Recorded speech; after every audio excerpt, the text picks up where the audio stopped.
ఓ చోట కూర్చున్నావు, cell phone పట్టుకున్నావు. అయ్యా తమ్ముళ్ళారా చూడండి, మీరు సెల్ ఫోన్ పట్టుకున్నావు.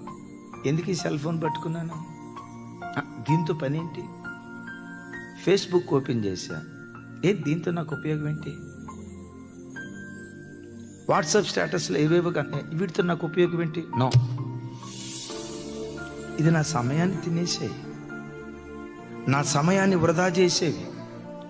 ఈ సెల్ ఫోన్తో ఇంతసేపు గడిపే కంటే బైబిల్ దగ్గర గడిపితే బాగుంటుందిగా, యేసయ్య పాదాల దగ్గర గడిపితే బాగుంటుందిగా, సువార్త పని నిమిత్తం గడిపితే బాగుంటుంది కదా. లేదు, పండుకున్నావు మంచం మీద. ఎంతసేపు పండుకుంటావు? ఎందుకు మంచం? లేదు, 2-3 దగ్గర కూర్చున్నావు, అసికేస్తున్నారు. ఈ ముచ్చట అవసరమా? ఈ మాటలు అవసరమా? ఇంత విలువైన సమయాన్ని ఇలా వృధా చేయొచ్చా?